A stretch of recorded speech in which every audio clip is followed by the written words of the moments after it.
Welcome, deep divers. Today, we're doing a deep dive into something pretty fascinating.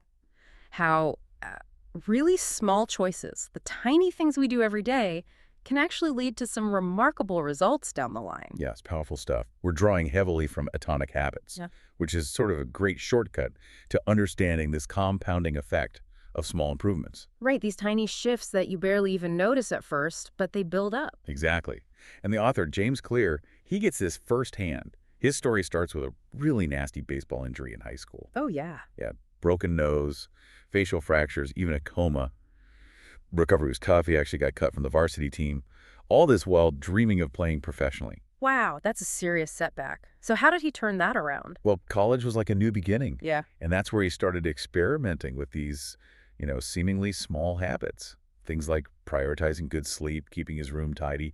Sounds almost trivial, doesn't it? It does. But I guess the point is that these tiny, consistent actions, they build momentum. He talks about this plateau of latent potential, right? That's it.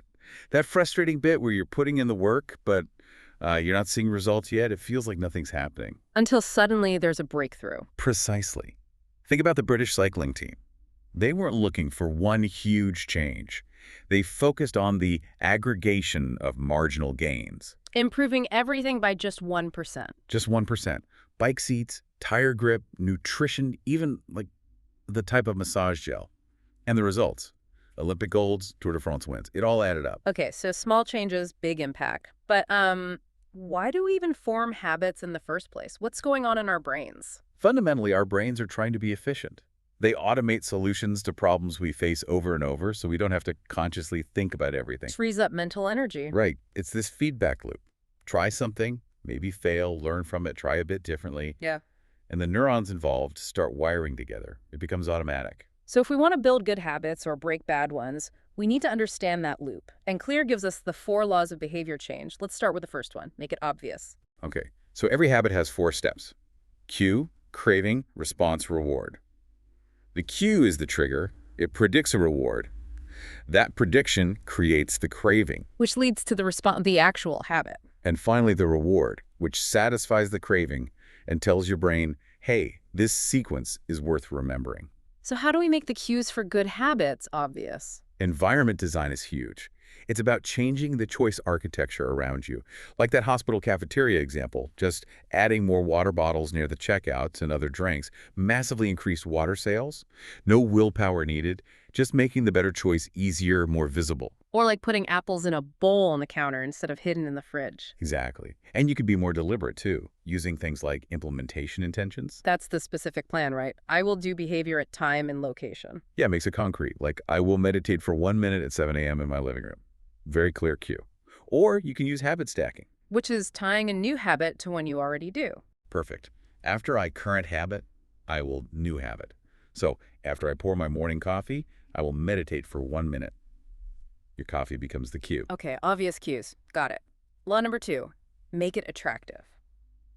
This feels harder for things we don't naturally enjoy, like maybe exercise for some people. Right. And the key insight here involves dopamine. We often think dopamine is about pleasure, the liking part. But it's actually more about wanting, about motivation. The anticipation of the reward triggers the dopamine spike. Ah, so it's the anticipation that drives us. Largely, yes. So to make a necessary habit attractive, you can bundle it with something you want to do. That's temptation bundling. Like that student who hooked his bike up to Netflix. Ronan Byrne, yeah. Brilliant hack. The show only played if he was pedaling at a certain speed. He linked the want, watching Netflix, with the need, exercising. That's clever. What about the social angle? Oh, hugely important. Social norms are incredibly attractive. We tend to imitate habits of 3 groups. The close, family, friends, the many, the tribe, society, and the powerful, those with status. Like the Polgar sisters, the chess prodigies. Exactly. Growing up in a family completely obsessed with chess made intense practice feel, well, normal. It was their culture. Okay, so make it obvious, make it attractive. Now the third law, make it easy. This taps into our natural laziness, right? Pretty much. Humans are wired for the law of least effort. We naturally gravitate towards the easiest option. So we need to make good habits the path of least resistance. Yes. And this is where we distinguish motion from action. Motion is planning, strategizing, learning. Action is actually doing the thing that gets results. Like researching workout routines versus actually working out. Right. The photography class experiment illustrates this well. The group graded on quantity of photos actually produced the better photos because they were constantly practicing taking action. Repetition matters more than perfection early on. So how do we just get started, make that action easy? The 2-minute rule. It's super effective. When you start a new habit, make sure it takes less than 2 minutes to do. Like read one page instead of read a chapter, or put on my running shoes instead of run 5K. Exactly. It's not about the achievement initially. It's about mastering the art of showing up. You're casting a vote for your new identity. You can also prime the environment, lay out your workout clothes the night before. Reduces friction. Makes the next step easier. Okay, last law, number 4. Make it satisfying. Yeah, this closes the habit loop. We're more likely to repeat a behavior if the ending is satisfying. Our brains prioritize immediate rewards over delayed ones. That makes sense. We want that instant gratification. We do. Think about the Safeguard soap introduced in Pakistan. It wasn't just effective. It lathered well, smelled nice. It made hand washing a slightly more pleasant experience. And that immediate positive feeling made people do it more often, improving health. That's the idea. So for our own habits, we need to find ways to bring the reward forward. Habit tracking is a great way. Like putting a check mark on a calendar or the paperclip strategy. Yes. Trent Dursmed, moving paper clips for each sales call. It makes progress obvious, attractive, and satisfying.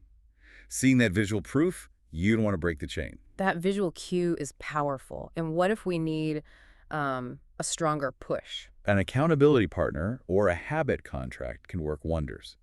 It introduces an immediate cost if you skip your habit. Brian Harris used this for weight loss, having consequences with his wife and coach, made sticking to the plan much more urgent. Creates immediate stakes.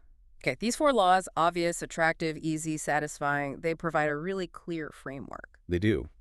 And ultimately, it comes back to identity. Habits aren't just about achieving goals like losing weight or writing a book. They're about becoming someone. Exactly. Every action you take is like a vote for the type of person you want to be. Small habits provide the evidence for that identity. They reinforce it day by day. It's a shift from focusing only on the outcome to focusing on the kind of person who gets that outcome. Right. Who do you want to become? Your habits are the path.